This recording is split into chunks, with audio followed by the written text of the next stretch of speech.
The atmosphere in our home that evening was unlike anything I had ever experienced before.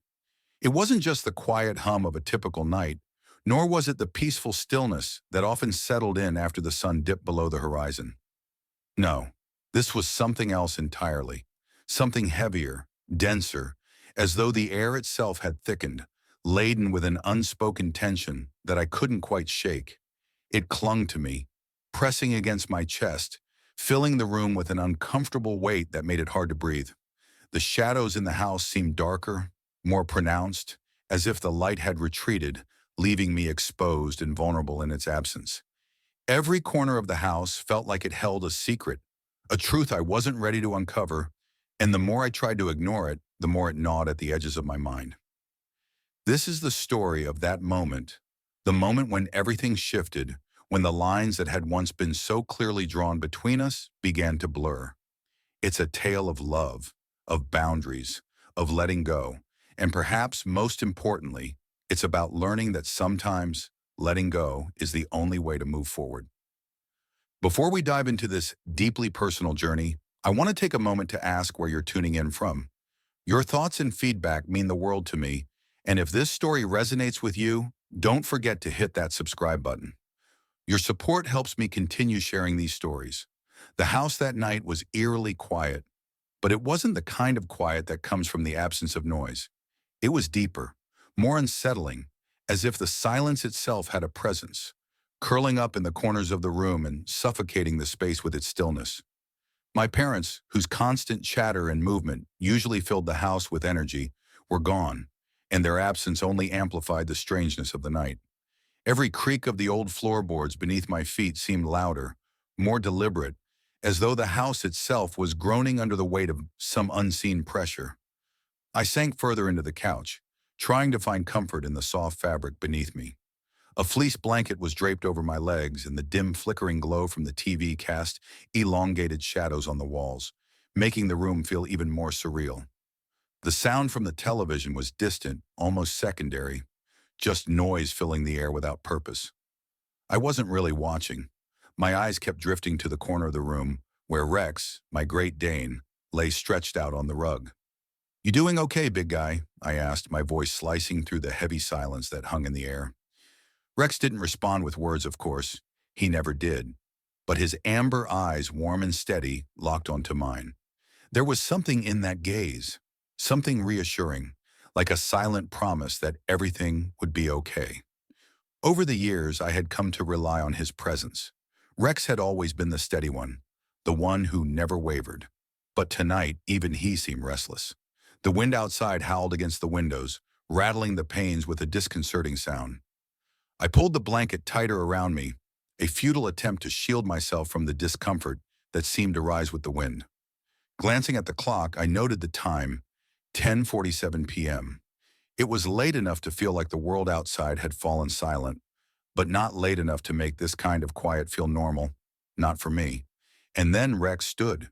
His movements were fluid despite his size, as though he was some kind of silent predator on alert. He paced toward the front door, his ears erect, his body rigid with tension. My heart skipped a beat. "What's up?"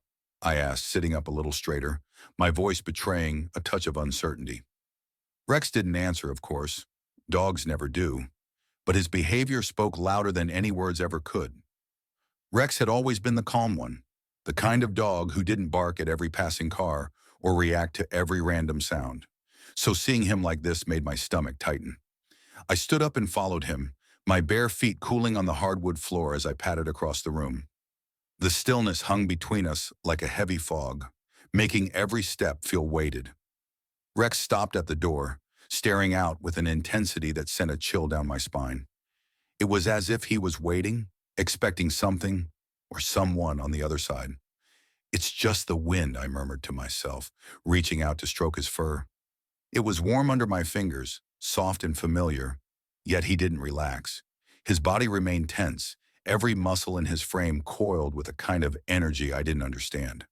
I checked the lock on the door, confirming that it was still secure, the deadbolt in place. Everything seemed fine. "See?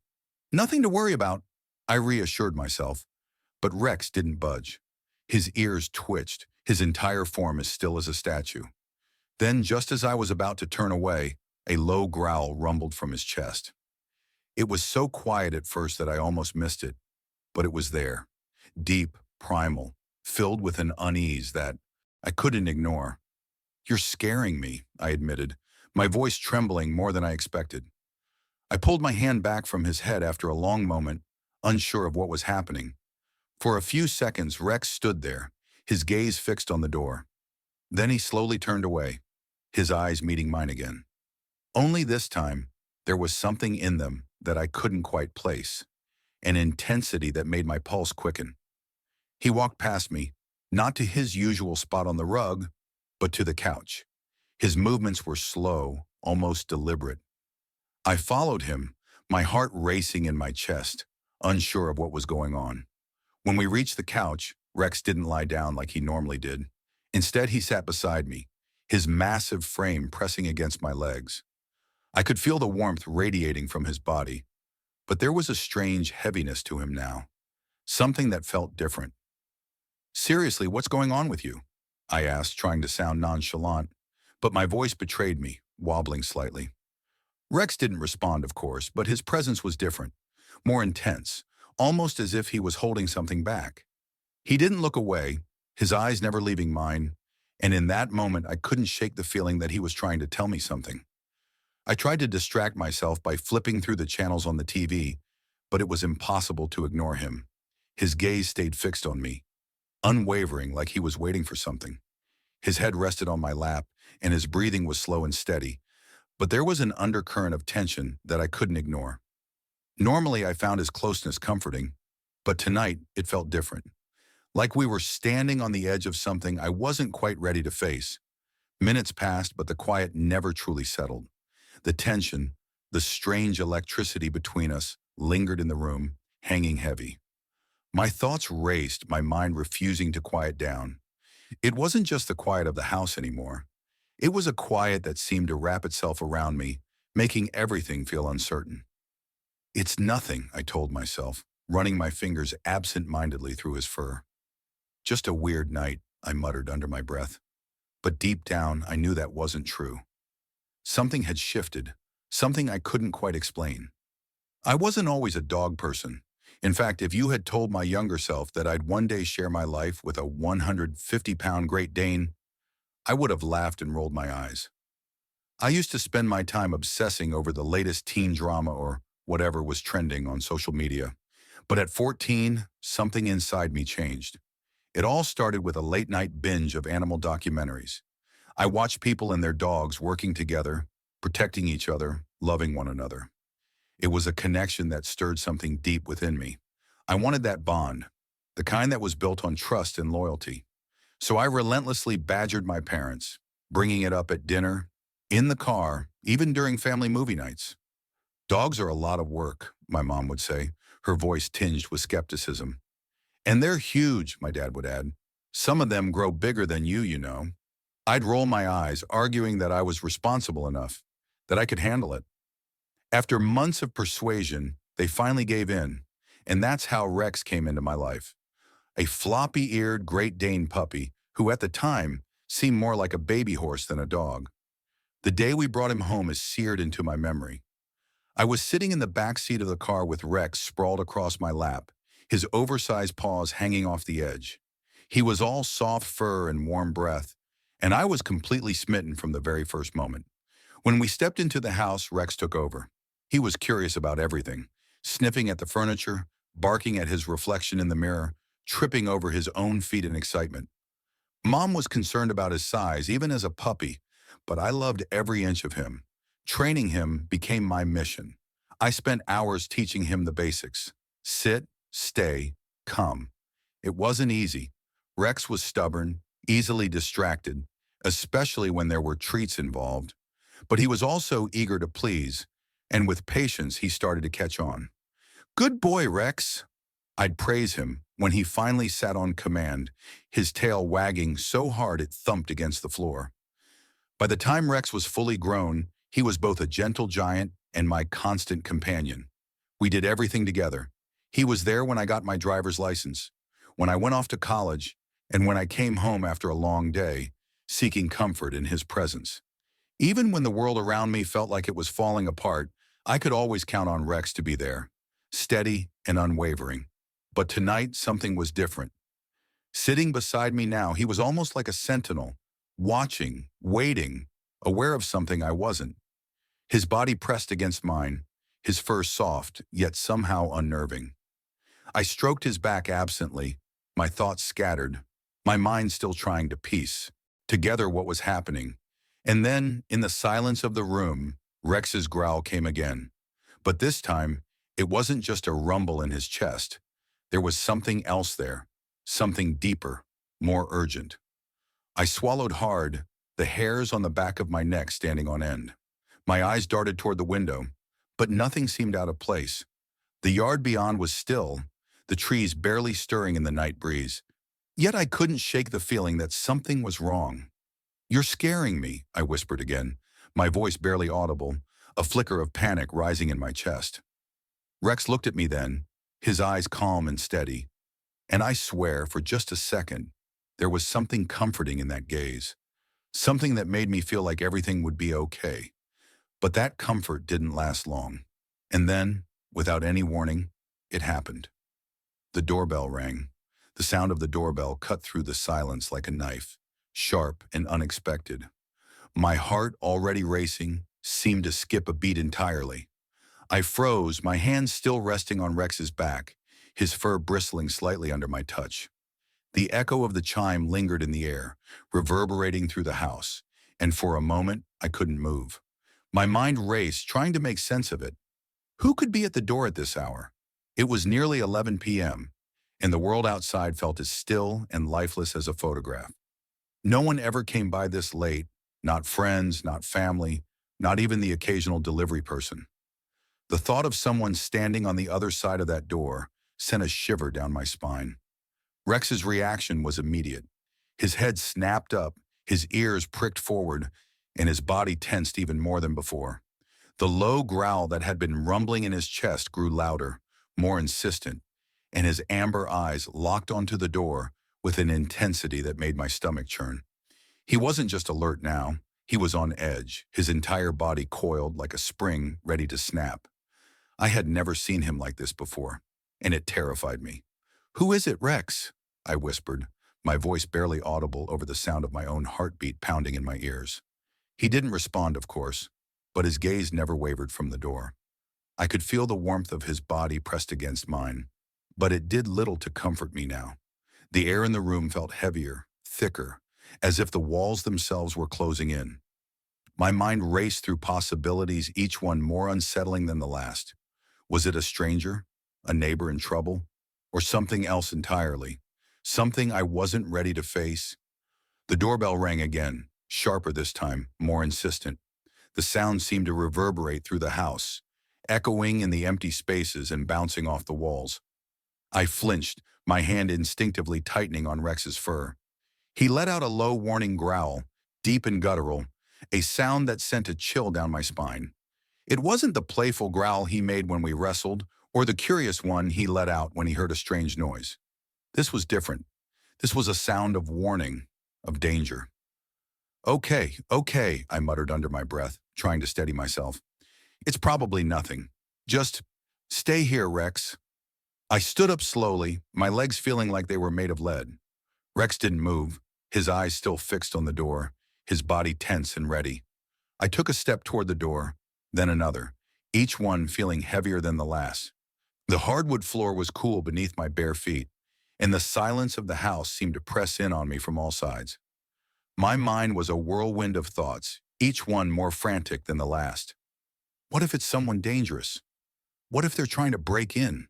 What if... I shook my head, trying to push the thoughts away. "Stop it," I whispered to myself. "You're being ridiculous. It's probably just a neighbor or something." But even as I said the words, I didn't believe them.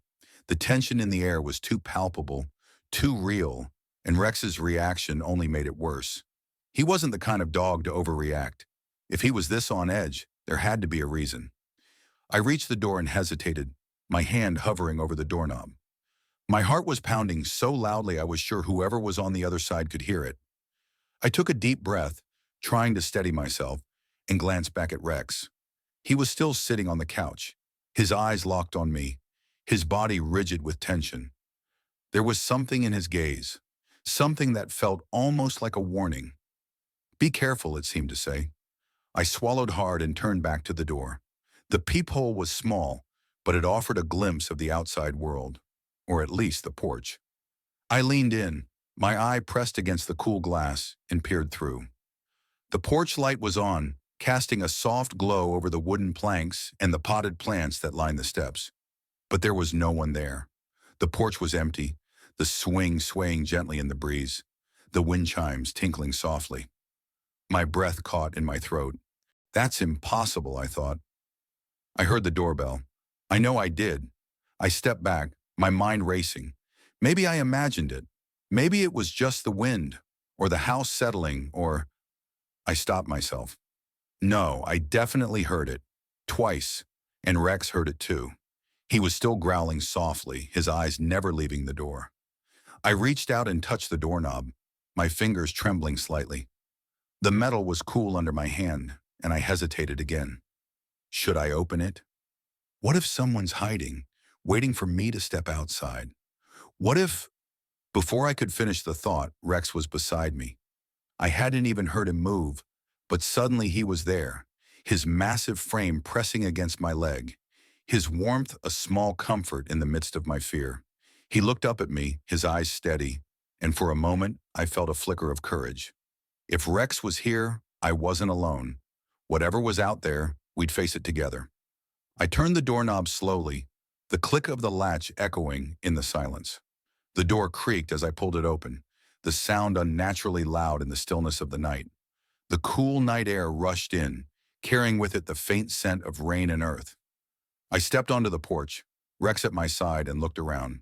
The yard was quiet, the trees swaying gently in the breeze, the streetlights casting long shadows across the pavement. There was no one there.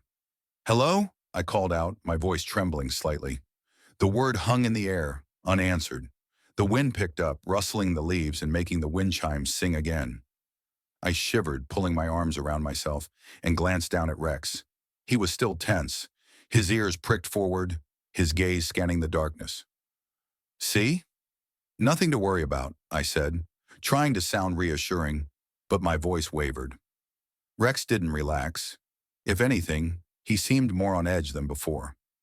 I stepped back inside, closing the door behind us and locking it firmly. The house felt different now, colder, darker, as if the brief exposure to the outside world had let something in. I leaned against the door, my heart still racing, and looked down at Rex. He was staring at the door, his body rigid, his growl still rumbling softly in his chest. "What is it, boy?" I asked, my voice barely above a whisper. He didn't respond, but his gaze never wavered. I walked back to the couch, my legs feeling like they might give out at any moment. Rex followed me, his movements slow and deliberate, his eyes still fixed on the door. I sat down, pulling the blanket around me, and reached out to stroke his head. His fur was soft under my fingers, but his body was still tense, his muscles coiled like springs. "It's okay," I murmured, more to myself than to him. "It's okay." But it wasn't okay. The tension in the air was still there, thick and suffocating, and the memory of the doorbell lingered in my mind like a bad dream. I glanced at the clock, 11:03 p.m. The night stretched out before me, long and endless, and I couldn't shake the feeling that something was wrong. Something had shifted, something I couldn't quite put into words, and I knew deep down that this night was far from over.